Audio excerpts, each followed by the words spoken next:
జై శ్రీమన్నారాయణ. శ్రీమతే రామానుజాయ నమః. తిరుప్పావై దివ్య ప్రబంధంలో ఈరోజు 6వ పాసురానికి వ్యాఖ్యానాన్ని తెలుసుకునే ప్రయత్నం చేద్దాం. అస్మద్గురుభ్యో నమః. కాశ్యపాన్వయ సంజాతం నారాయణ పదాశ్రితం శ్రీమన్నారాయణం వందే యతీశ్వర శ్రియాజుషం ఆళ్వారెంబెరుమానార్సీయరాచార్య తిరువడిగలే శరణం. శ్రీవత్సాన్వయ గోపకృష్ణ గురురాట్ పాదద్వయీ షట్పద ఆత్రేయాన్వయ వెంకటార్య గురులబ్ధా ద్రావిడాంనయదీహి శాంతోదార జనార్దనార్య తనయం న్యాయాదివాది గురు ఆత్రేయాన్వయ వెంకటార్య గురురాట్ మే సన్నిధత్తాం హృది వెంకటాచార్య దివ్య తిరువడిగలే శరణం. మొదటిగా 5 పాసురాలను పూర్ణం చేసుకున్నాము. ఇప్పుడు 6వ పాసురం. అయితే ఈ పాసురంలో ఏమనుగ్రహిస్తుంది గోదమ్మ అనేదానికి అవతారిక తెలుసుకుందాం. 1వ పాసురం నుంచి 5వ పాసురం వరకు ఒక భాగంగా, 6వ పాసురం నుంచి 15వ పాసురం వరకు ఒక భాగంగా తెలియచెప్తారు తిరుప్పావై దివ్య ప్రబంధంలో. మనం 1 నుంచి 5 పూర్ణం చేసుకున్నాం కాబట్టి ఒక భాగం కంప్లీట్ అయింది. మరి 2వ భాగంలోకి అమ్మ అనుగ్రహంతో తెలుసుకునే ప్రయత్నాన్ని చేస్తున్నాము. మొదటిగా పరమాత్మే అన్ని ఫలాన్ని ఇచ్చేవాడు ఆయనే అంటూ ఆ మొదటి పాసురంలో భగవంతునితో కలిసి ఉండటమే ఫలము అని తెలియచెప్పింది. అలాగే మార్గశీర్ష మాసము కాలము కలిసి వచ్చినది. కృష్ణ పరమాత్మ మాసానాం మార్గశీర్షోహం అంటూ భగవద్గీతలో తెలియపరిచారు కనుక నేనే అన్నారు.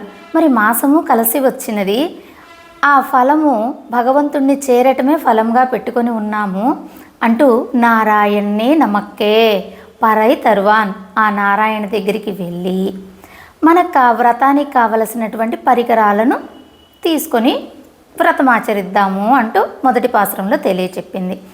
మరి 2వ పాసురంలో వైయత్తు వాజ్వీర్కాల్ అంటూ 2వ పాసురంలో ఆ వ్రతాన్ని ఆచరించటానికి కృత్య అకృత్యములను తెలియచెప్పింది.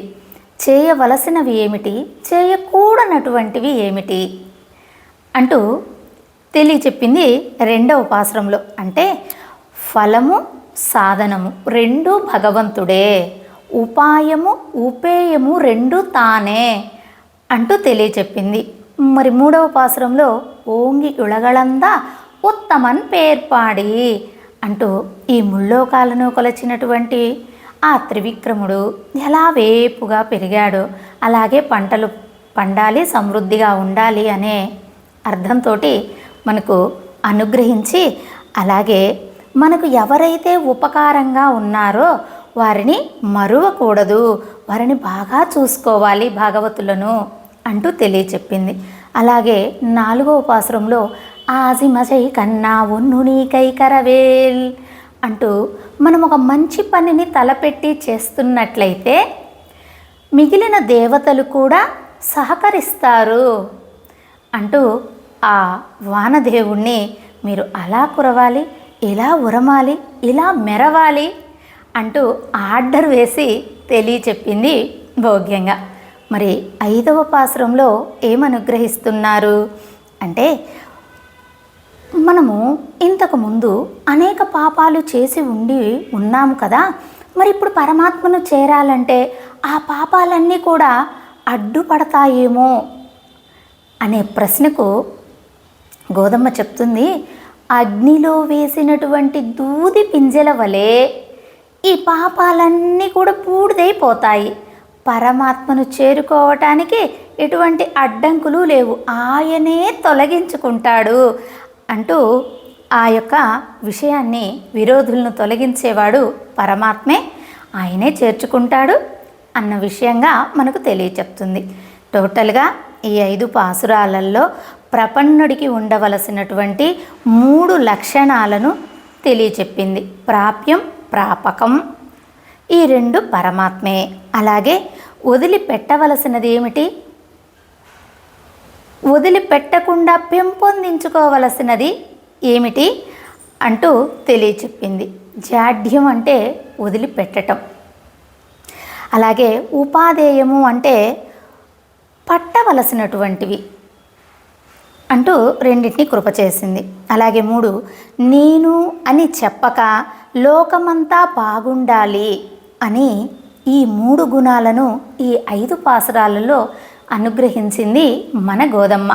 మరి ఇప్పుడు 6వ పాసురంలోకి అడుగు పెడుతున్నాము. పాసురాన్ని ఒకసారి సేవించుకుందాం.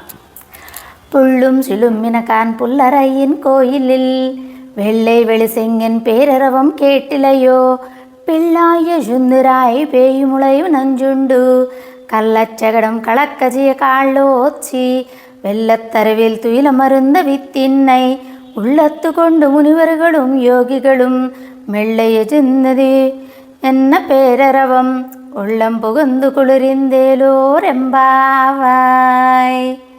ప్రతిపదార్థం పుళ్ళుం మేతకై మేల్కొన్నటువంటి పక్షులు, సిలుంబినకాన్ ఒకరినొకరు పిలుచుకుంటున్నారు, కీచు కీచు అంటూ కూచుకుంటూ. అలా పిలుచుకొని ఆ ఆహార వేటకు వెళ్తున్నాయి సుమి అన్నట్లుగా. పుల్ పక్షులకు, అరయ్యన్ రాజైన గరుడనకు, కో ఆ రాజైన సర్వేశ్వరుని యొక్క ఇల్లిల్ కోవెలలో, వెల్లై తెల్లని రంగు గల వెళిసెంగెన్ చక్కగా పిలుపు శంఖము యొక్క, పేరరవం గొప్ప ధ్వనిని, పేర అంటే పెద్దది కదా, అలాగే గొప్ప ఇక్కడ అర్థం, పేరరవం గొప్ప ధ్వనిని, కేటిలయో వినలేదా, పిళ్ళాయ్ భగవద్విషయ రసం నెరుంగని చిన్నదానా, యజుందిరాయ్ లేచి రావమ్మా, పేయ్ పిచాచిమైన ఆ పూతన యొక్క, ములై స్తనముల ఎందలి, నంజుండు విషమును ఆరగించి, కళ్ళ వంచన చేయు శకడ ఆ శకటాసురుని, కళక్కజీయా ఆ సంధిబంధములన్నీ కూడా ఊడునట్లుగా, కాల్వోడ్చి కాలితోటి విరిచి పారేసి, వెళ్ళత్తు పాల సముద్రమున అరవిల్ శేషతల్పమునందు తుయిల్ మరుంద నిద్రించుచున్న విత్తనై జగత్కారుడైన నారాయణుని, యోగిగళం యోగమును అభ్యసించువారును, మునివర్గలం మననశీలురైనటువంటి ఋషులను, ఉళ్ళత్తుకొండు మనస్సున నిడుకొని, మెళ్ళ నెమ్మదిగా ఎజుందు మేల్కొని లేచి, అరియన్న హరి హరి అనుచు, పేర అరవం పెద్ద ధ్వని, ఉళ్ళంపుగుందు మా మనస్సులలో ప్రవేశించి, కుళిరుందు చల్లపరిచి ఉనికించుచున్నది అంటూ ప్రతిపదార్థాన్ని ఇప్పుడు తెలుసుకున్నాము. చక్కగా వ్యాఖ్యానంలోకి వెడదాం. మరి ఈ 6వ పాసురం నుంచి 10వ పాసురం వరకు ఒక్కొక్క రోజు ఒక్కొక్క గోపికను నిద్రలేపుతూ ఉన్నది. అలా ఆ నిద్రపోయేటటువంటి గోపికలను ఆల్వారాదులుగా తెలియచెప్తారు మన పూర్వాచార్యులు. అటు ఎవరినీ కూడా వదలకూడదు, అందరినీ కలుపుకొని వ్రతాన్ని ఆచరించాలి. ఎందుకంటే ఈ 10 మందిలో ఎటువంటి నిత్యసూరులు ఉన్నారో, ఎటువంటి గొప్పవారు ఉన్నారో, మరి వారందరినీ ముందు పెట్టుకొని వ్రతాన్ని ఆచరించాలి కదా అనే సదుద్దేశంతో ఆండాళ్ తల్లి గోష్ఠి ఆ 10 మంది గోపికలను నిద్రలేపుతుంది. అలాగే ఇంకొక ఉద్దేశం ఏమిటి అంటే, ఈ 10 మంది గోపికలే 5 లక్షల మంది గోపికలు. మరి 5 లక్షల మంది గోపికలను నిద్రలేపాలంటే 5 లక్షల పాసురాలు అయ్యి బాబోయ్ మేము చదవలేమండి, మేము ఉన్నది కలియుగంలో కర్మభూమిలో, ఇవన్నీ సేవించలేము అని మనలాంటి వాళ్ళు అంటే దాసురాలు లాంటి వాళ్ళు తటాయిస్తారేమోనని మన ఆండాళ్ తల్లి 10 పాసురాలలో నిద్రలేపుతూ ఉన్నది ఈ గోపికల 10 మందిని. ఏమిటండి వాళ్ళు 10 మంది రాకపోతే ఏమవుతుంది? 5 లక్షల మందికి 10 మంది తక్కువైతే ఏమన్నా ఇబ్బందా? చక్కగా వెళ్ళి వ్రతాన్ని ఆచరించవచ్చు కదా అంటే లేదు, ఎవ్వరికి శ్రద్ధ ఉండి ఆసక్తి ఉంటే వారిని ఒక్కళ్ళను కూడా విడవకూడదు, అందరినీ కలుపుకొని వ్రతాన్ని ఆచరించాలి అంటూ మన గోదమ్మ ఆ ఉద్దేశంగా, ఆ సదుద్దేశంగా ఆ 10 మందిని కూడా నిద్రలేపుతూ ఉన్నది ఈనాటి పాసురంలో. అయితే ఏమంటున్నారు? ఈ సాధన ఏదైతే ఉందో అది తెలిసింది. అలాగే కృష్ణ పరమాత్మను సేవించటానికి పెద్దలు అనుమతి ఇచ్చారు. ఆ సాధన ఆధారంగా ఆయనను కలవవచ్చును, తలవవచ్చును. మరి వీళ్ళందరినీ నిధులు లేపటం ఎందుకు? ఏం అవసరము?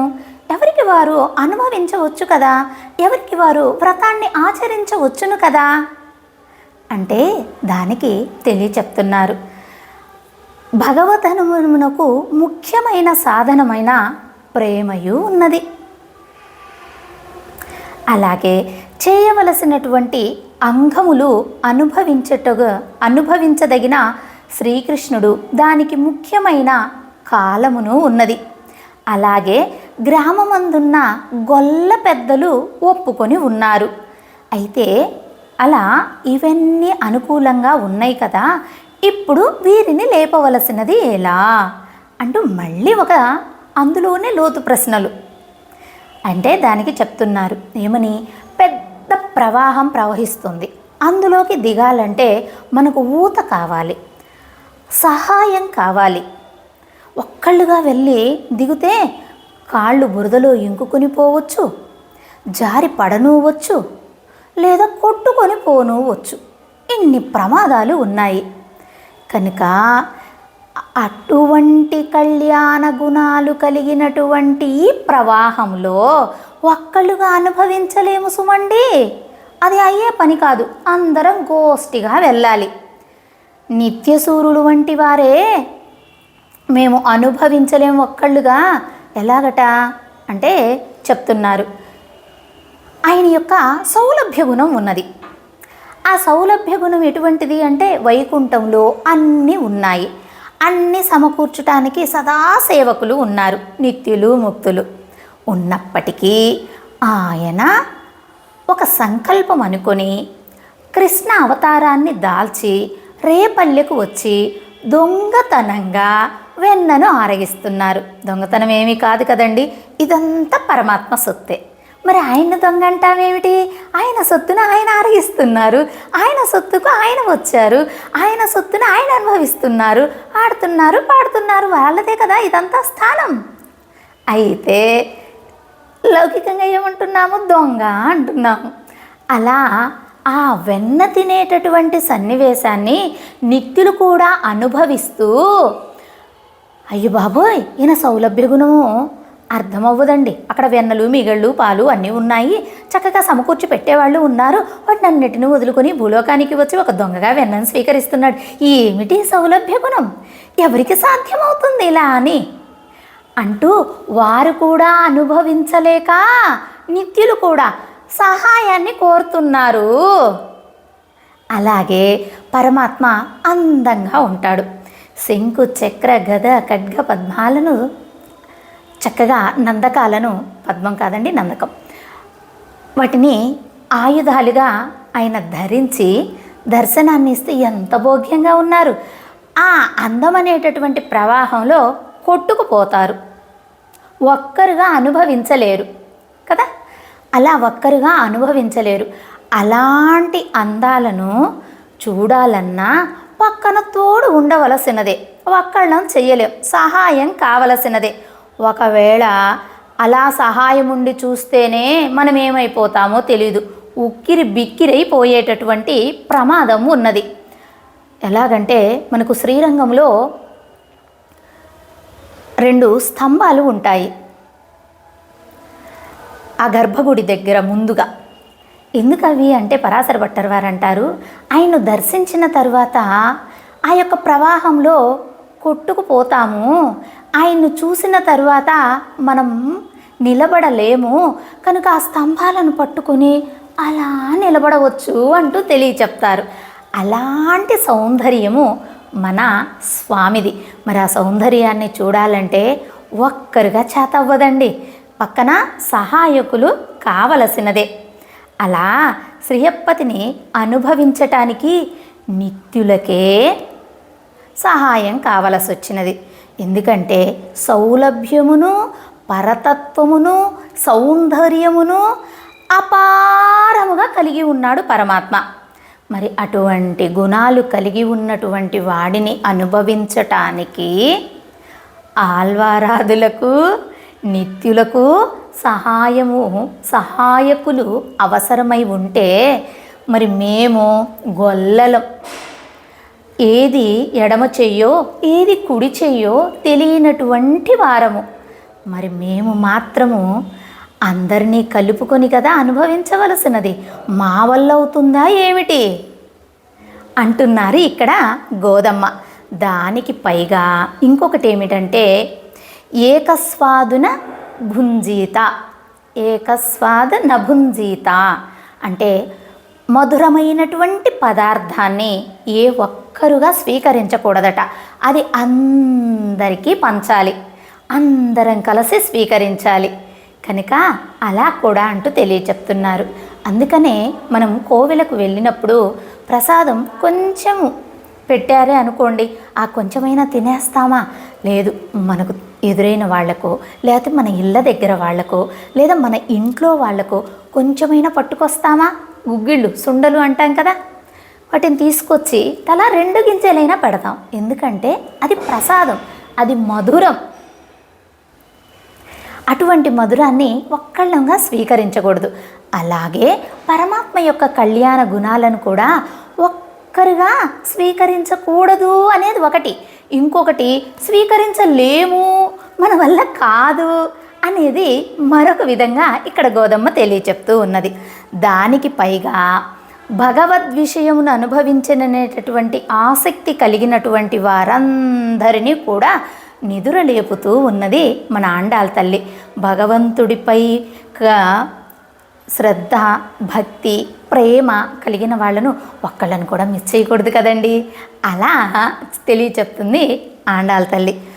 ఆండాలి గోష్ఠి వారందరూ కూడా ఒక గోపిక ఇంటి దగ్గరికి వచ్చారు. ఆ గోపిక లోపల నిద్రపోతూ ఉన్నది. ఏమిటి, వ్రతమాచరించాలి అన్నాం కదా, తెల్లవారుజామున లెగవాలి అన్నాము కదా, నువ్వేమిటి ఇంకా నిద్రపోతూ ఉన్నావు? తెల్లవారినది, లేచి రావమ్మా పిల్లాయ్ అంటే ఈ వ్రతానికి కొత్త అయినటువంటి చిన్న పిల్ల అని అర్థం అన్నమాట.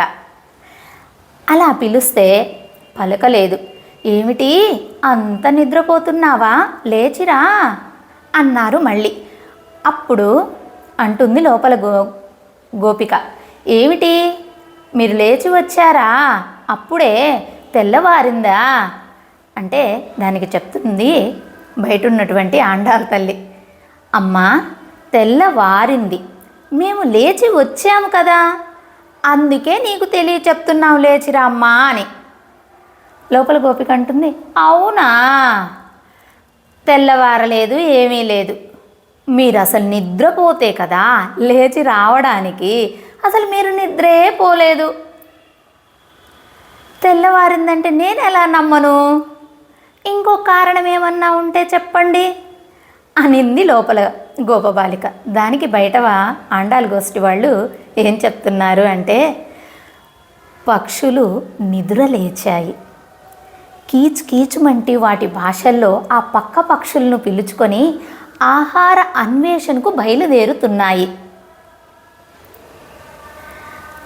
కనుక ఆ కీచు కీచు అనేటటువంటి శబ్దమైనా నీకు వినపడలేదా, ధ్వని అయినా అంటే దానికి లోపల గోపబాలిక అంటుంది, అయ్యో మీరు నిద్రపోలేదు, సరే సరే, వాటిని కూడా నిద్రపోనివ్వలేదుగా, మీరేదో గొడవ చేసి వాటిని లేపి ఉంటారు, పాపం అయ్యి లేచాయి, అంతే తప్ప తెల్లవారలేదు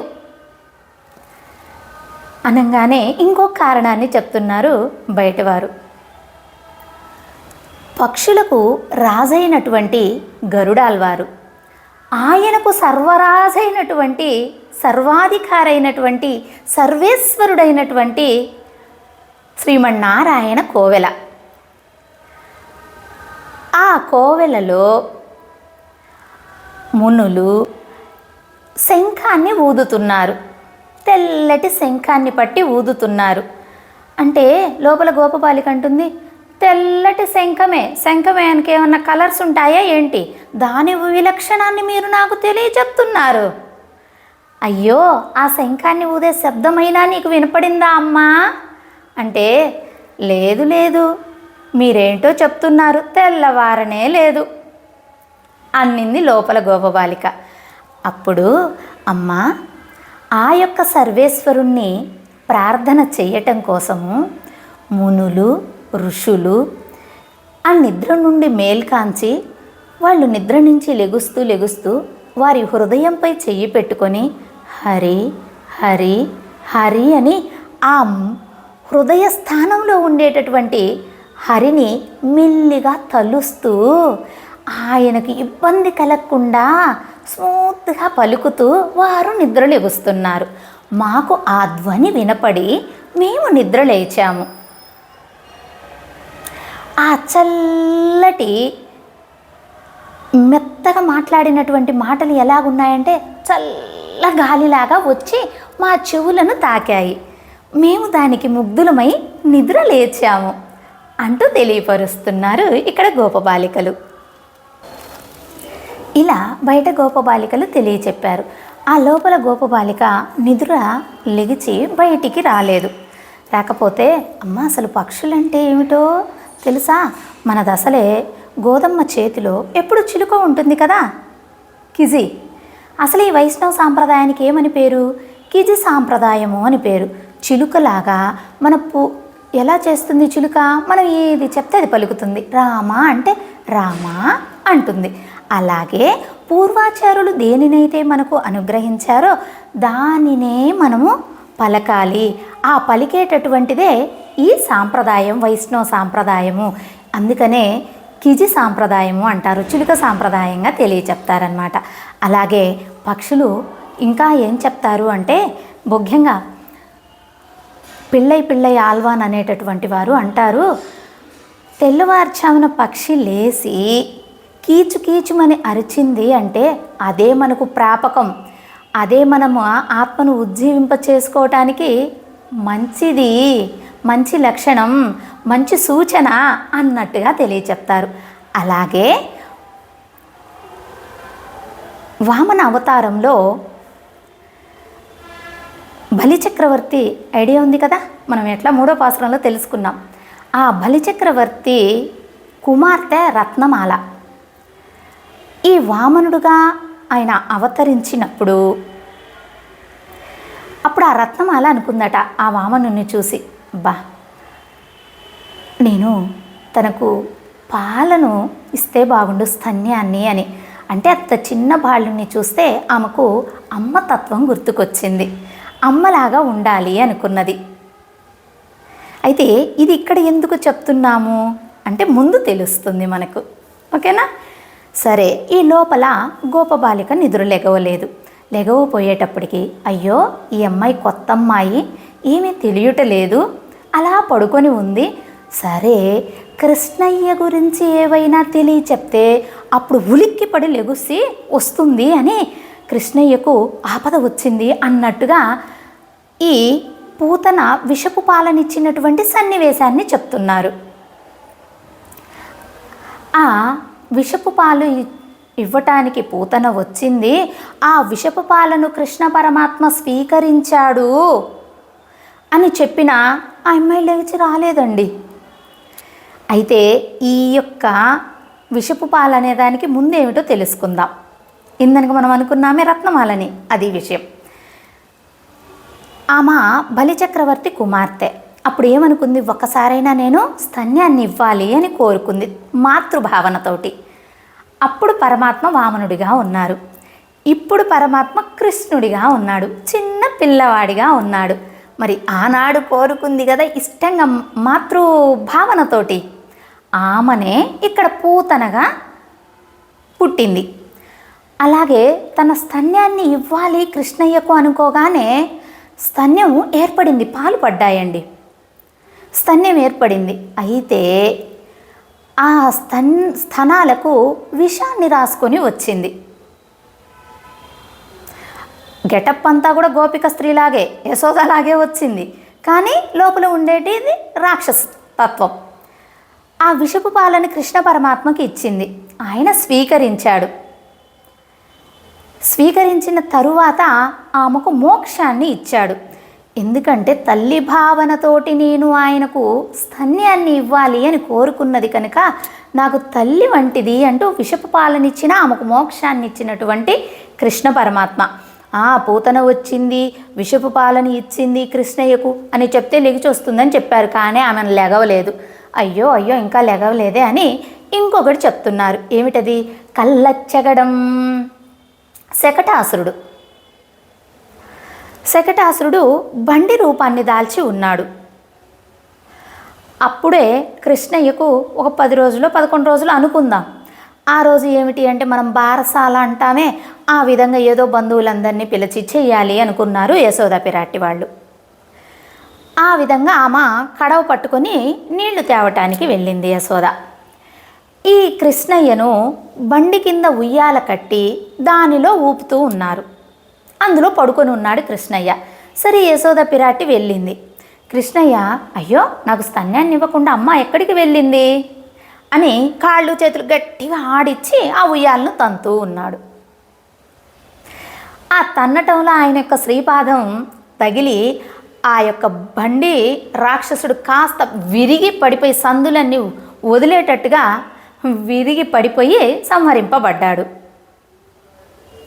అని ఈ విషయాన్ని బండి రాక్షసుడు శకటాసురుడు బండి రూపంలో వచ్చాడు కృష్ణయ్యకు అవధ్యం తలపెట్టడానికి అని చెప్తే లెగిసి వస్తుందని ఈ ఉపమానాలు కూడా చెప్పారు. అయినా ఆమె లెగిచి రాలేదు. అవధ్యాలు తలపెడుతున్నారన్నా రాలేదు. ముందేమో సూచనలు చెప్పారు తెల్లవారింది అనడానికి, అయినా రాలేదు. వెళ్ళం ఉళత్తుకొండు. ఆ ఆదిశేషుడిపై పవళించి ఉన్నాడు పరమాత్మ. ఆదిశేషుడు ఎలా ఉన్నాడు? మనకు కనపడేటటువంటి 5 పడగలే కాదు, సహస్ర పడగలు కలిగి ఉంటాడు ఆదిశేషుడు. మెత్తగా, సువాసన భరితంగా, తెల్లగా, మృదువుగా, చక్కటి పాన్పుగా వేంచేసి ఉన్నారు పరమాత్మకు ఆదిశేషుడు. అయితే ఈ 5 పడగలను మనకు ఎలా తెలుపుతారు అంటే, 1 స్వస్వరూపం, 2 పరస్వరూపం, 3 విరోధి స్వరూపం, 4 ఉపాయ స్వరూపం, 5 ఫలస్వరూపం. ఈ విధంగా అర్థపంచక జ్ఞానాన్ని అనుగ్రహించే విధంగా ఆదిశేషుని తెలియచేస్తుంది గోదమ్మ. ఇలా ఉంటే ఆయనపై పవళించి ఉన్నాడు స్వామి. ఎలా పవళించి ఉన్నారు? యోగ నిద్రలో ఉన్నారు. ఆయన మనలాగా సుషుప్తి అవస్థలో నిద్రపోరు. మనమైతే యాదమర్చి నిద్రపోతున్నామంటామా అంటే ఈ శరీరాన్ని మరచి నిద్రపోతాము. కానీ పరమాత్మ యోగ నిద్రలోనే పవళించి ఉంటారు. అందుకనే ఉళ్ళత్తుకొండు. ఆ ఆదిశేషుడిపై ఆయన పవలిస్తే ఆ లక్ష్మీ పిరాటి భూపిరాటి పాద సంవాదం చేస్తూ ఉన్నారు. మరి వారు ఎక్కడ ఉన్నారు అంటే అక్కడ పాల సముద్రంలో ఉన్నారు, కానీ యోగుల హృదయాలలో ఉన్నారు, మునుల హృదయాలలో ఉన్నారు. మునులు అంటే ఎవరు?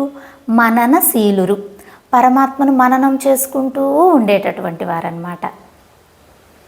యోగులు అంటే ఎవరు? కైంకర్యశీలురు. ఇప్పుడు మనం పరంపదంలో చూసినట్లయితే పటాలు చూస్తూ ఉంటాం కదండి, చిత్రాలు. ఆ చిత్రాలలో స్వామి అమ్మలతోటి కూడి ఆదిశేషుడిపై చక్కగా వేంచేసి ఇరండాం సేవలో ఉన్నారు. వారి ముందు ఇట్లా కొంతమంది కూర్చొని, ఇట్లా కొంతమంది కూర్చొని ఉంటారు, 2 గోష్ఠిల్లాగా. ఈ 2 గోష్ఠులు ఏమిటి అంటే, 1 కైంకర్య నిష్ఠులు, 2 గుణనిష్ఠులు. ఇరువురు ఉండవలసినదే. ఈరోజు మన కోవెల్లులో ఈ తిరుప్పావై 30 రోజులు జరుగుతున్నాయి ఉత్సవాలు అంటే గుణానుభవం చేసేటటువంటి సేవించేటటువంటి వారు ఉండాలి. అలాగే కొంతమంది పనులు చేస్తారు, కానీ చదవమంటే వాళ్ళకి నిద్ర వచ్చేస్తుంది, కూర్చోమంటే పాపం వాళ్ళు ఎంతసేపు అయిన పనులు చేస్తారు. అలా కైంకర్యనిష్ఠులు ఉండాలి. ఇలా ఇరువురు ఉంటేనే కదా ఆ కార్యక్రమము జరుగుతుంది. కనుక ఈ పరంపదంలో కూడా కైంకర్యనిష్ఠులు ఉన్నారు, గుణనిష్ఠులు ఉన్నారు, ఇరువురు ఉన్నారు. అయితే ఈ ఇరువురు కూడాను ఎలా అంటే లక్ష్మణస్వామి కైంకర్యనిష్ట కలిగిన వారు. ఎలాగూ పరమాత్మ వెంట అరణ్యవాసం చేశారు, ఆయనకు కైంకర్యాలు చేశారు. మరి భరతాల్వాను గుణనిష్ఠుడు. ఆ రామచంద్రుడి యొక్క పాదుకలను తీసుకొని వచ్చి చక్కగా రాజ్యపాలన చేస్తూ అన్ననే అంటే పరమాత్మనే తలుస్తూ ఉన్నారు. అలా గుణనిష్ఠుడు భరతాల్వాను, కైంకర్యనిష్ఠుడు లక్ష్మణస్వామి. అలాగే యోగిകളും మునిಗಳು ఇరువురు ఉన్నారు. వీరిరువురు కూడా ఆ హరినే తలుస్తూ ఉన్నారు, ఆ హరినే వాళ్ళ హృదయంలో ఉంచుకున్నారు. కనుకనే వాళ్ళు హరి హరి హరి అంటూ నిద్రలెగుస్తూ ఉన్నారు. సరే, మనకిప్పుడు ఈ విషయం తెలిసింది కదా. మనం కూడా ఇప్పటి నుంచి ఏం చేయాలి? నిద్ర లేచేటప్పుడు హరి హరి హరి అని తలచి మెల్లిగా హృదయంపై హస్తాన్ని ఉంచుకొని లేచి ఆ హరిని తలచుకొని భూదేవికి నమస్కరించుకొని పాదాలు కింద పెట్టేటటువంటి విషయంగా మీకు తెలుసు. కానీ ఇది ఆచరణ పర్యంతము అందరము ఆచరిద్దాము. ఓకేనా? జై శ్రీమన్నారాయణ. అలా హరి అంటే హరతి పాపాన్ని, మన పాపాలన్నీ నశింపచేస్తుంది ఆ హరి అనేటటువంటి నామం. నామానికే అంత వైభవము ఉన్నది. ఎలా అంటే ఓంగియుడగలంద పాసురంలో ముద్ద బంగారం పరమాత్మ, ఆభరణ బంగారం ఆయన నామము అని చెప్పుకున్నాం కదా, గోదమ్మ తెలియచెప్పింది కదా. మరి ఇప్పుడు కూడా ఆ హరి అనేటటువంటి నామము మన పాపాలన్నిటినీ తొలగించి వేస్తుంది, దుఃఖాలన్నిటినీ తొలగించి వేస్తుంది, మనస్సును ప్రశాంతంగా ఉంచుతుంది. అలా ప్రశాంతంగా ఉన్న మనస్సులో మనం ఏది నాటుకుంటే అది పెరిగి పెద్ద అవుతుంది. మరి వైట్ పేపర్ అనుకోండి, వైట్ పేపర్పై ఏది రాసినా చక్కగా కనపడుతుంది. అదే ఒక కలర్ పేపర్ అనుకోండి, రాసి తుడిపినట్టే ఉంటుంది తప్ప వైట్ పేపర్ లాగా ఉండదు. అలాగా మన మనస్సును ప్రశాంతంగా ఉంచుతుంది ఈ హరి అనేటటువంటి నామము. ఆ నామాన్ని తలుస్తూ ఉన్నారు. అప్పుడైనా నీకు ఆ శబ్దం వినపడలేదా? ఆ ధ్వని వినపడలేదా? ఆ ధ్వని వినపడి ఉంటే లేచేదానివే కదా. అయ్యో, చల్లగా వీణులకు వింపుగా, వీణులంటే తెలుసు కదండి, చెవులు, వీణులకు వింపుగా ఆ నామం వినపడుతూ ఉంటే నిద్రలెగుచ్చాము. అలాగే నిద్రలెగుస్తారు అంటూ తెలియచెప్పింది మన గోదమ్మ. ఈ హరి అనేటటువంటి నామము హరతి పాపాని అని చెప్పుకున్నాం కదా. ఏం పాపాలు ఉన్నాయండి ఈ గోపికలకు? వాళ్ళు ఏమీ తెలియనటువంటి అమాయకులు. మరి ఏమిటట వాళ్ళ పాపాలు అంటే చెప్తున్నారు. అయ్యో, కృష్ణ పరమాత్మకు ఆ కంసుడు ఏ అవధ్యాన్ని తలపెడతారో, ఎవరి ద్వారా అవధ్యాన్ని తలపెడతాడో అని వీళ్ళకు భయం. ఆ భయాన్ని పోగొట్టడమే వీళ్ళ పాపాలు పోగొట్టినట్టుగా భావన చేస్తున్నారు. ఆ భయమే వీళ్ళకు పాపంగా తోచుతున్నది. ఎందుకంటే పరమాత్మతోటి సంబంధం కలిగిన తరువాత ఆయనే తనను తాను రక్షించుకుంటాడు, మన భయాలను తొలగిస్తాడు, మనల్ని రక్షణ చేస్తాడు. అయ్యో, ఆయనకు సేవ చేయటమే భాగ్యంగా తలచితే ఆ సంబంధమే మన భయాలను అంటే మన పాపాలను తొలగించి వేస్తుంది. చూడండి, మనకు పాపాలంటే అనాది కాలం నుండి అనాదిగా చేస్తున్నటువంటి పాపాలు, అనేక జన్మల్లో చేసిన పాపాలు, సంచితాలు, ఆగాములు ఇలా కదా ఉంటాయి. పాపాలనంగానే ఇవి పోతాయి అని కదా మన ఆలోచన. కానీ ఇక్కడ గోపికలకు చూడండి, వాళ్ళకి ఏం ఆలోచన వచ్చింది? అయ్యో, మా పాపాలని ఈవేళ కాకపోతే రేపు పోగొట్టుకుంటాడు, ఆయన ఇష్టం. కానీ పరమాత్మకు ఎక్కడ ఏ రాక్షసుడు ఏ రూపాన వచ్చి అవధ్యాన్ని తలపెడతాడో అది మాకు భయంగా ఉంది. ఆ భయాన్ని పోగొట్టేవాడు కూడా ఆయనే, తనను తాను రక్షించుకునేవాడు కూడా ఆయనే అంటూ వారి భయం ఏమని తెలియచెప్పారు? పాపంగా తెలియచెప్పారు. ఆ పాపాలను పోగొట్టేది హరినామము. ఆ హరి హరి అని ఎవరు తలచారు అంటే ప్రహ్లాదుడు తలచాడు. కొండపై నుంచి కిందికి నెట్టి వేస్తే ఎవరో కాదండి, కన్న తండ్రి అలాంటి అకృత్యాలను చేయిస్తూ ఉంటే నా హృదయంలో ఉన్న హరికి ఏమైనా దెబ్బ తగులుతుందేమో అని గుండెలపై గట్టిగా 2 చేతులతోటి పట్టుకొని హరి హరి అని నామాన్ని తలుస్తూ ఇలా ముందుకు పడితే ఈ హృదయంలో ఉన్న హరికి దెబ్బ తగులుతుందని ఆ కొండపై తోచినప్పుడు వెళ్ళకిలా పడ్డాడట హరి హరి అని హృదయాన్ని పట్టుకొని.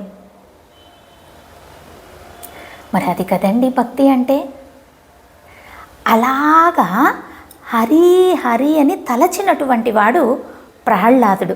అలాగే ఇక్కడ మునివరుగళం యోగిగళం, ఈ మునులు తలుస్తున్నారు, యోగులు తలుస్తున్నారు. ఇలా వీళ్ళు హరి హరి అని నామాన్ని తలుస్తూ ఉంటే ఆ రేపల్లెలో ఉన్నటువంటి 5 లక్షల ఇల్లులు కదా ఉన్నాయి, ఆ 5 లక్షల ఇళ్లల్లో కూడా ఈ ధ్వని ప్రవేశించింది. చల్లటి గాలిలాగా ప్రవేశించింది. అలాగే శంఖం ఊదుతారు కోవెళ్ళల్లో, ఆ శంఖధ్వని ప్రవేశించింది. అయ్యో నువ్వు వ్రతానికి కొత్త బాలికవు, పిల్లాయ్ చిన్న పిల్లవు కనుక నీకు తెలియటం లేదు అనగానే లోపల గోపబాలిక నిన్నట, నాకు కూడా చల్లగాలిలాగా వచ్చి నా వేణులకు కూడా వినపడింది, నా వేణులు చల్లబడ్డాయి. అప్పటి వరకు తాపంగా ఉంది. భగవంతుడి గుణానుభవం ఎప్పుడు అనుభవిస్తామా, ఎప్పుడు తలుస్తామా అని ఆయన గుణానుభవాన్ని అనుభవించడానికి సంసిద్ధంగా ఉండి తాపంగా ఉన్నటువంటి గోపిక అంటే లోపల నిద్రించే వాళ్ళు కూడా పరమ భాగవతోత్తములండి, ఆల్వారులండి, నిత్యసూరులండి అన్నట్టుగా చెప్తారు కదండి. వాళ్ళు ఎప్పుడు పరమాత్మను తలుస్తూనే ఉంటారు. పరమాత్మను తలవకపోతే వాళ్ళకు తాపం. మనకు నీరు అందకపోతే దాహం ఎలాగో శరీరానికి వాళ్ళకి అలాగ తాపం. ఆ తాపంతో చల్లబడింది హరినామం నా చెవులకు వినపడి, చల్లబడింది, నాకు బాగా చక్కగా వినపడింది, నేను నిద్ర నుంచి లేచాను అన్నట్టుగా తెలియచెప్పింది ఈ గోపబాలిక. అలా ఈ నామము చెవిగుండా మనస్సులోకి ప్రవేశించి ఉనికిస్తున్నది శరీరాన్ని. చూడండి, ఈ చెవు నిండా మనస్సులోకి ప్రవేశించి ఆ నామము ఉనికిస్తున్నది శరీరాన్ని అంటూ ఆ లోపల ఉన్నటువంటి గోపబాలిక తెలియచెప్పింది. అలా శ్రీకృష్ణుడు ఎడబాటును ఓర్చుకోలేనటువంటిది ఈ లోపల గోపబాలిక. ఈ యొక్క గుణాలను చెప్పి ఈ యొక్క సూచనలను తెలియచెప్తే అప్పుడు హరి అనేటటువంటి నామం చెవులకు తగిలేటప్పటికి ఎలా ఉంది అంటే బాగా ఎండలకు ఎండిపోయి భూమి బీటలు బారుతుంది, అంటే నెర్రలు వస్తాయి.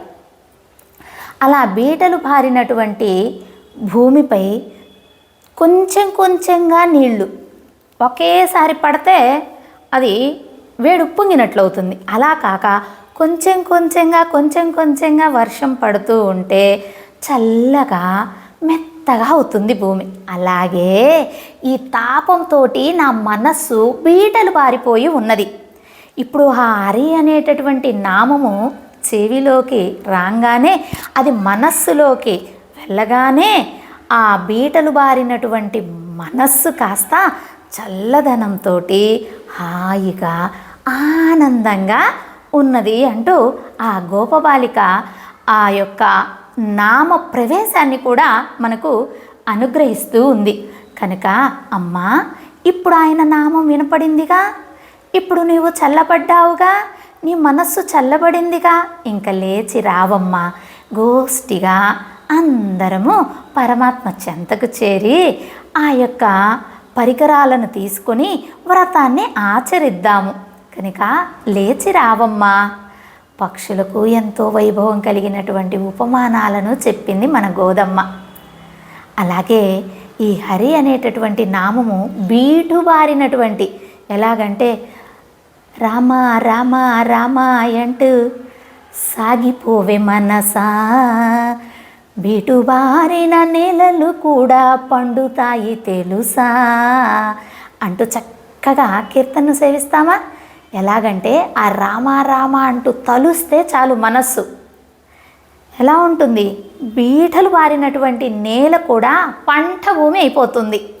అంత శక్తి ఆ నామానికి. అలాగే ఇక్కడ హరినామాన్ని తలవమని చెప్తున్నారు.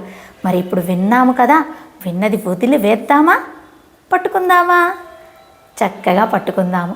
ఎప్పుడు హరినామాన్ని తలుద్దాము.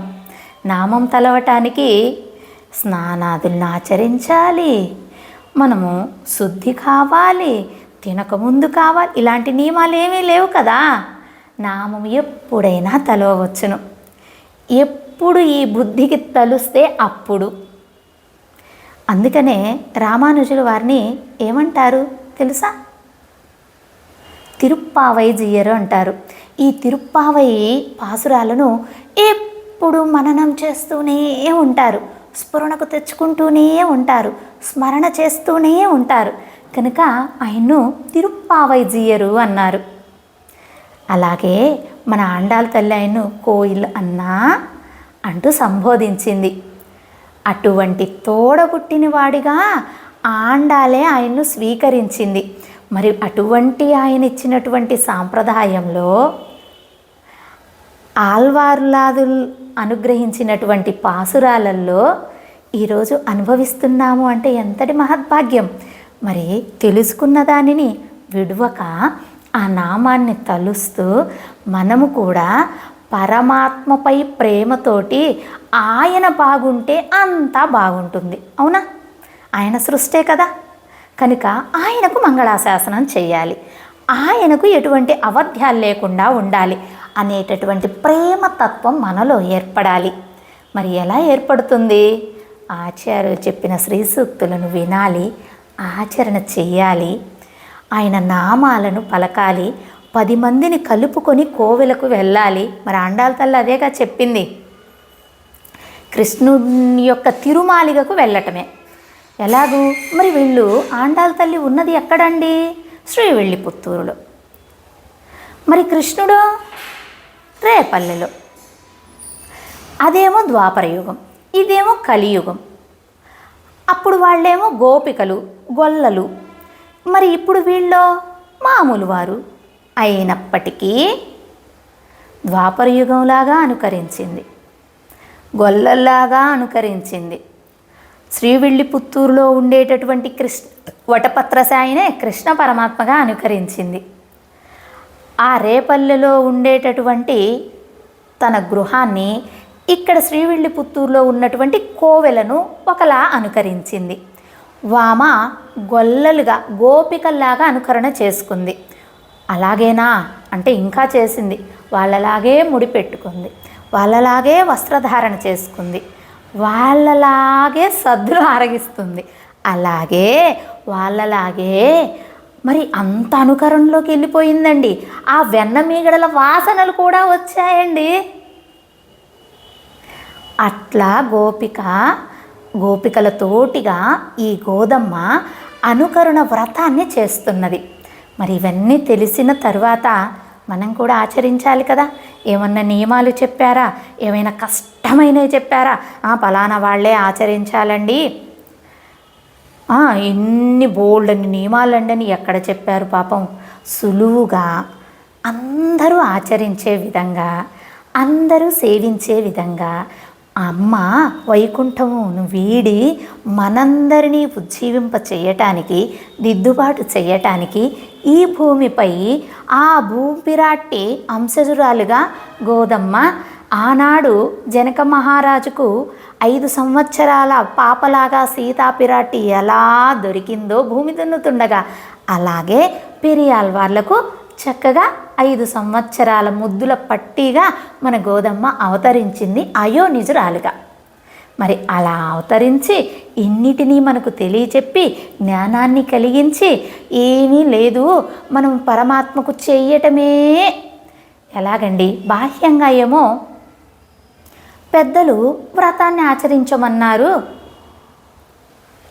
అనావృష్టి పోవడానికి. కానీ వీళ్ళ మనస్సుల్లో ఏముంది? పరమాత్మపై ప్రేమ ఉన్నది. పరమాత్మను వీడి ఉండలేనటువంటి వారు సంశ్లేషమే కోరుకుంటున్నారు. అటువంటి ప్రేమ కలిగినటువంటి భాగవత లక్షణాలు ఎలా ఉంటాయంటే ఏమి కోరి చెయ్యరు, చెయ్యటమే ప్రయోజనంగా చేస్తారు. అలాగా సంబంధము కలిగిన తర్వాత ఆయనకేమవుతుందో, ఆయనకి అవరోధాలు తలపెడతారో అని ఆ భయమే ఉంది తప్ప వీళ్లకు మేము ఆచరించలేమనేది ఏమీ లేదు. ఆచరించలేమనేది 5వ పాసురంలో తెలియచెప్పింది. అయ్యో, అగ్నిలో వేసినటువంటి దూది పింజల్లాగా మన పాపాలన్నీ పోతాయి అని మరి అలాగా తెలియచెప్పింది. ఇక్కడ కూడా మనకు 5 శేషుడు తలలు పడగలు అని చెప్పుకున్నప్పుడు స్వస్వరూప జ్ఞానము, పరస్వరూప జ్ఞానము, విరోధి స్వరూప జ్ఞానము, ఉపాయ స్వరూప జ్ఞానము, అలాగే ఫల స్వరూప జ్ఞానం, వీటిని తెలియచెప్పింది. మరి మొదటిగా ఏమిటండి? స్వస్వరూపం అంటే ఏమిటి? మనం ఎలా ఉండాలి? మన స్వరూపం ఏమిటి? మన స్వరూపం ఏమిటి? భగవంతుడికి సేవ చేయటమే స్వరూపం. మరి స్వరూపం నశించేటట్టుగా మనం ప్రవర్తించకూడదు కదా. అలాగా స్వరూప జ్ఞానం. అలాగే పరస్వరూపం, ఎవరు ఆధారంగా ఉన్నాడు, ఎవరు వాడు, ఎవరు ఇంతటిని నడిపిస్తున్నాడు అనేటటువంటి జ్ఞానం పరమాత్మ. అలాగే విరోధి స్వరూపం, ఇప్పుడు నేను సేవకుడినని తెలిసింది, నాకు యజమాని పరమాత్మ అని తెలిసింది, ఆయనకు సేవ చేయటమే మన లక్ష్యము అని తెలిసింది. కానీ ఈ సేవ చేయటానికి విరోధాలు ఏర్పడుతున్నాయి, అడ్డంకులు వస్తున్నాయి. ఈ అడ్డంకులు తొలగించేవాడు ఎవరు? పరమాత్మ. ఈ అడ్డంకులు రావటాన్ని ఏమన్నారు? విరోధి స్వరూపం అన్నారు. సరే, ఈ విరోధి స్వరూపము తెలిసింది. తర్వాత ఏమిటి? ఉపాయ స్వరూపం. మరి వీటిని ఎలా తొలగించుకోవాలి? ఎవరు తొలగిస్తారు? ఎవరు పరమాత్మ చెంతకు చేరుస్తారు? వీటిను మనము చేసుకున్నటువంటి పాపాలు, మనము చేసిన కర్మలో అడ్డంకులు అవుతున్నాయి, విరోధాలుగా ఏర్పడుతున్నాయి. మంచి పని చేద్దామంటే అనేకమైనటువంటి ఇబ్బందులు వస్తాయి కదా. అయితే వీటిని ఎవరు తొలగించేది? దాన్నే ఉపాయ స్వరూపం. ఉపాయం ఎవరు దీనికి? పరమాత్మే. ఆయనే తొలగిస్తాడు అంటూ ఉపాయ స్వరూపం. సరే, తొలగించిన తర్వాత ఫలం ఏమిటి? అది ఏమిటి ఆ ఫలం అంటే ఆ ఫలస్వరూపము పరమాత్మే. అందుకని మనం ఎవరు తెలుసుకోవాలి, వాడు ఎవరో తెలుసుకోవాలి. ఈ చేరటానికి ఉండేటటువంటి అడ్డంకులు ఏమిటో తెలుసుకోవాలి. ఈ అడ్డంకులను తొలగించేవాడు ఎవరో తెలుసుకోవాలి. తొలగిన తర్వాత వచ్చేటటువంటి ఫలం ఏమిటో తెలుసుకోవాలి. వీటన్నిటికు ఎవరు కారకుడు? పరమాత్మ కదా. మరి ఇలాగా అర్థపంచక జ్ఞానాన్ని మనకు ఆదిశేషుడు 5 పడగళ్ళల్లో ఆండాళ్ళ తల్లి అనుగ్రహించింది. మరి ఈ జ్ఞానాన్ని పొందిన తరువాత ఏమి చెయ్యాలి అంటే ఆచరణ పర్యంతము తీసుకురావాలి. మన కోసం కదా మన తల్లి వచ్చింది. బిడ్డలు బాధపడుతూ ఉంటే తల్లి చూస్తుంటుందా? అలాగ కాక ఇక్కడ ఇంకొక విషయం ఏమిటంటే, స్వామివారు ఏదో విచారంగా ఉన్నారట. అమ్మ కనిపెట్టేసింది. ఏమిటి స్వామి అంటే ఏం లేదన్నట్టుగా ఉన్నారు. అయ్యో అయ్యో, మీ విచారం నాకు అర్థమయ్యింది. చిన్న బిడ్డలు దిద్దుబాటు కావటం లేదే, నేను అన్ని అవతారాలు అవతరించినా అనే కదా. సరే సరే, నేను వెళ్ళి వాళ్ళని దిద్దుబాటు చేస్తానులే, మీరు నిశ్చింతగా ఉండండి అని తెలియచెప్పి వచ్చింది. వచ్చిన తర్వాతనో మరి ఆయన వాళ్ళే ఎప్పుడు తెలుసుకుంటే అప్పుడు నా కాడికి వస్తారులే అని ఆయన నిర్లక్ష్యంగా ఉంటే ఆయనను కూడా నిద్ర మేలుగాంచింది. అలాగే ఈ జీవులు సంసారంలో పడి ఉంటే వీళ్లకు జ్ఞానాన్ని తెలియచెప్పింది. ఈ విధంగా జీవాత్మను పరమాత్మను ఏకం చేయటానికి మన గోదమ్మ వచ్చింది. మరి ఇన్ని పాసురాలలో ఇంత అర్థాన్ని, ఇంత అవకాశం కూడా అండి. ఏదో కష్టపడి మీరు ఒంటికాలుపై తపస్సు చేయాలి అంటే బాబోయ్ మేము చేయలేమండి అంటాం. కానీ 30 రోజులు అమ్మకు భక్తి ప్రేమ పెరిగి పెరిగి పెరిగి ప్రవహించి మంచులా గడ్డ కడితే వాటిని ముక్కలుగా కట్ చేశారండి 30 అని తెలియచెప్పారు కదా మనకు అవతారికలో. ఆ 30 పాసురాలను సేవిస్తే చాలు. మరి 5 లక్షల మంది అంటే 5 లక్షల పాసురాలంటే సేవిస్తామా? అది కూడా అవ్వదు. ఇప్పుడు ప్రతి ఒక్క ఆళ్వార్లు ఉన్నారు, 12 ఆళ్వార్లు ఉన్నారు. 12 ఆళ్వార్లకు 12 నెలలు వ్రతాన్ని ఆచరించండి అంటే ఆచరిస్తామా? మా వల్ల కాదండి బాబోయ్, మేమెక్కడ ఆచరిస్తాము. అందుకని ఈ 12 ఆళ్వార్లది కూడా గోదమ్మ ఒక్క నెలలో ఆచరిస్తే చాలు అంటూ 30 పాసురాలను 30 రోజుల్లోనే తెలియచెప్పింది. వేద సారాన్నంతా కూడా తిరుప్పావై దివ్య ప్రబంధంలో అనుగ్రహించింది మన ఆండాళ్ళ తల్లి. సరే, అలా ఆమె నామాన్ని పలకాలి అని తెలియచెప్పింది. మనం కూడా నిద్రలేచేటప్పుడు హరి హరి హరి అని తలుద్దాము. అలాగే మనం చేసేటటువంటి పనులలో కూడా పరమాత్మనే తలుద్దాము. సరే, ఈరోజు నామం ఏమిటి ఈ పాసురానికి అంటే హరి. అలాగే ఒక్కొక్క ఆళ్వార్లను నిద్ర లేపుతుంది ఒక్కొక్క రోజు అని చెప్పుకున్నాం కదా. అంటే లేదండి, కొంతమంది ఆచార్యులు అంటారు ఇది ఎక్కడా వ్యాఖ్యానంలో లేదండి, ఈ ఆళ్వార్లను నిద్ర లేపుతున్నట్టు తర్వాత ఆచార్యులు తెలియచెప్పారు అంటే దానికి కూడా పోనీయండి, తెలియచెప్పనివ్వండి, అదైనా మంచిదే కదా. ఒకసారి పొయ్యగై ఆళ్వారని, పేయాళ్వార్లని, పెరియాళ్వార్లని ఇలా తలుస్తాం కదా, అది మంచిదే. ఆ నామాన్ని పలుకుతాము. వారి ఈ పాసురంలో వచ్చినటువంటి అనుభవాన్ని, వారికి ఉన్నటువంటి అనుభవాన్ని జోడించి చెప్తున్నారు కదా. అలా జోడించి చెప్పటం కూడా మహాభాగ్యమే కదా.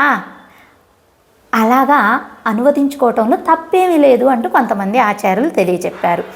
ఆ విధంగా తలిస్తే ఈరోజు పాసురము పొయ్యగై ఆళ్వార్లు అన్నారు. ఎలాగట అంటే మొట్టమొదటి ఆళ్వార్లు పొయ్యగై ఆళ్వార్లు. అలాగే ఆయన చల్లటి సరస్సు, పొయ్యగై అంటే సరస్సు కదా, ఇక్కడ కూడా చల్లటి గాలిని వీస్తుంది అంటూ గోదమ్మలు తెలియచెప్తే లోపల ఉన్న గోపికి కూడా నేను ఆ చల్లదనానికే లేచాను అని చెప్పింది కదా. ఆ విధంగా పోలిక చేస్తూ పొయ్యగై ఆళ్వార్లని కొంతమంది ఆచార్యులు చెప్పారు. మరికొంతమంది ఆచార్యులు ఏం చెప్పారు? పెరియాళ్వార్లండి. ఎందుకంటే ఆండాళ్ళ తల్లి ఆ తండ్రి గారు భగవంతుడికే మంగళాశాసనం చేస్తే ఈమె భాగవతులకు మంగళాశాసనం చేస్తుంది. అలాగే భాగవతులకు సుప్రభాతం చేస్తుంది. నిద్ర లేపడం అంటే ఏమిటి? సుప్రభాతాన్ని ఏమంటాము? తిరుప్పళ్ళి యొజిచ్చి, అవునా? ఈ భాగవత తిరుప్పళ్ళి యొజిచ్చి, భాగవత పళ్ళి యొజిచ్చి చేస్తుంది ఈవిడ. కనుక ఆ పెరియాళ్వార్లతోటి పోల్చవచ్చు అన్నారు. కాకపోతే మన ఆచార్యులు మనకు చెప్పినటువంటి విధంగా మనము నడుచుకోవాలి కనుక పొయ్యగై ఆళ్వార్లనే ఈ పాసురంలో సంబంధీకులుగా చెప్పటం జరిగి ఆ పొయ్యగై ఆళ్వార్లు అనేటటువంటి వారినే ఈ గోపికగా నిద్ర లేపింది. అలా ఆళ్వార్లకు సుప్రభాతం చేసింది. అలాగే భాగవతురాలు కదా, పరమాత్మను అనుభవిస్తూ పడుకొని ఉన్నది. అందుకని భాగవతులకు కూడా సుప్రభాతం చేసింది. తండ్రి గారు పరమాత్మకే చేస్తే ఈమె భాగవతులకు కూడా ఏం చేస్తుందండి? సుప్రభాతం చేస్తుందండి.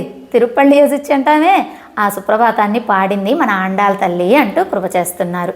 అయితే ఈ పాసురంలో హరి అనేటటువంటి నామాన్ని పలుకుదాము.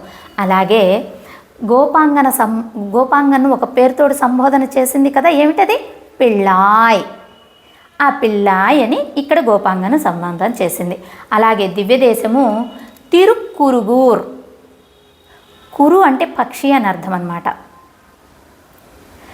ఆ పక్షికి సంబోధనంగా పుళ్ళుంసులు మినకాన్ అంటూ సేవించామా, ఆ విధంగా ఈ తిరుక్కురుగూర్ దివ్యదేశాన్ని తలుద్దాము.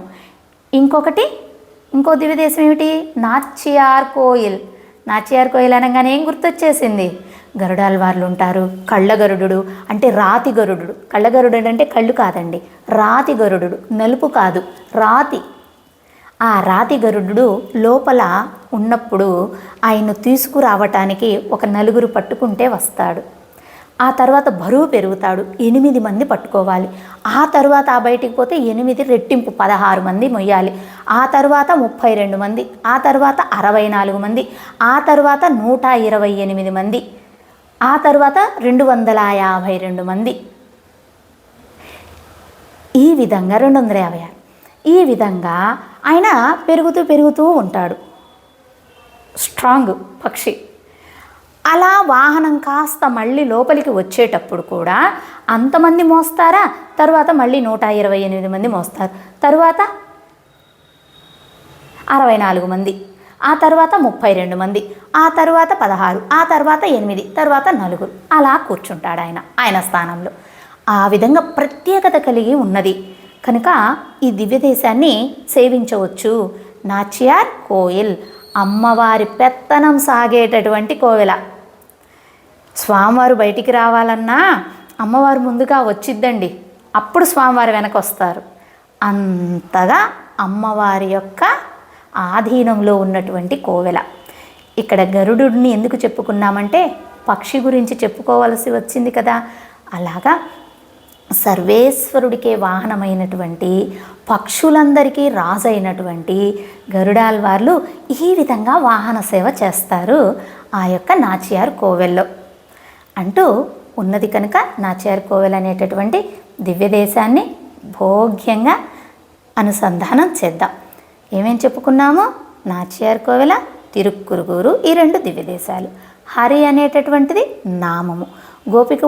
గోపికకు ఉన్నటువంటి పేరేమిటి? పిళ్ళాయ్, గుర్తుపెట్టుకోవాలి. అలాగే ఇందులో ఏం చెప్పబడింది? హరి హరి హరి అని మనం ఆచరణ చేయాలి అని చెప్పుకున్నాము. అలా నామాలను తలవాలి అనేది ఒకటి. ఇంకొకటి ఏమిటి? పక్షులు దేనికి సంకేతం? మన ఆత్మను ఉజ్జీవింప చెయ్యటానికి అని తెలియచెప్పారు పిళ్ళై ఆళ్వాన్ గారు, పిళ్ళై ఆళ్వాన్ గారు. కనుక అలాగా ఎప్పుడు లెగవాలి అంటే పక్షి కూతలు కూసినప్పుడే లెగవాలి. తెల్లవారిన తర్వాత, ఆ సూర్యుడు ఉదయించిన తర్వాత కాదు. ఈ నెల రోజులు మనం ఈ విధంగా ఆచరణ చేస్తే అది మిగిలిన రోజుల్లో కూడా ఆచరణ పర్యంతము అవుతుందని మన గోదమ్మ మనకు మెల్లిగా నేర్పించటం. పిల్లవాడికి ఏం చెప్తాం? ఈ ఒక్క పేజీ హోంవర్క్ రాయిరా, ఇంకా లేదులే, ఇంకా మళ్ళీ రేపు అంటే వాడు రాసేస్తాడు. రేపు 2వ పేజీ చెప్తే రాస్తాడు, ఎల్లుండి 3 పేజీలు చెప్తే రాస్తాడు. ఆ విధంగానే మనం కూడా మెల్లిమెల్లిగా అలవాటు చేసుకోవటానికిగా మన గోదమ్మ ఒక నెల రోజులు వ్రతాన్ని చెప్పింది.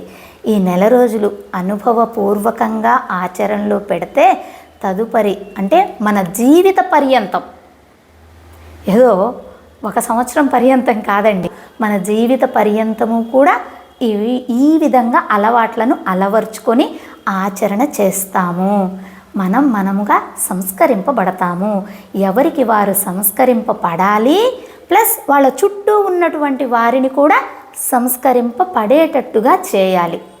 అది మనము ఆచార్యుల దగ్గర మంత్రాన్ని తీసుకుంటే ఏమంటామండి? పంచ సంస్కారము అంటాము. అవునా? ఏమిటి పంచ సంస్కారాలంటే? మనల్ని సంస్కరింప చేసుకోవటం, మనలో ఉన్నటువంటి లోపాలు ఏవైతే ఉన్నాయో వాటిని సవరించుకోవటం, మనలో ఉన్నటువంటి ఏవైతే పెంపొందించుకోవాలో వాటిని పెంపొందించుకోవటం, ఇలా సంస్కరించే వాటినే సంస్కారాలు, పంచ సంస్కారాలు అన్నాము. అలా మనం సంస్కరింపబడితే మన చుట్టూ ఉన్నటువంటి వాళ్ళను కూడా సంస్కరింప చేస్తాము, చెయ్యాలి. ఇది మన ధర్మము, ఇది హిందుత్వము. అందులో ఈ నెలలో ముక్కోటి ఏకాదశి వస్తుంది. 33 గణాల దేవతలకు అధిపతి అయినటువంటి స్వామిని ముక్కోటి ద్వారా దర్శనం చేసుకుంటామా? ఇంతమంది దేవతలు, ఇన్ని నామాలు, ఇంతకు అధికారిగా ఉన్నటువంటి పరమాత్మనే కొలిచేటటువంటి భాగ్యము కదా. ఇవన్నీ ఆచరణ చేద్దాము. ఆచరణ పర్యంతము అందరము అనుకరిద్దాము ఆండాల్ చెప్పినటువంటి మంచి శ్రీ సూక్తులను. ఆండాల్ దివ్య తిరువడిగలే శరణం. సర్వాపరాధాన్ క్షమా ప్రార్థయామి. సర్వం శ్రీకృష్ణ పాదార విందార్పణమస్తు. అడియన్ లక్ష్మీ రామానుజదాసి. భాగవత గోష్ఠికి దాసోహాలు. రేపటి రోజున 7వ పాసురంలో అమ్మ ఏమనుగ్రహిస్తుందో తెలుసుకునే ప్రయత్నాన్ని చేద్దాం. జై శ్రీమన్నారాయణ.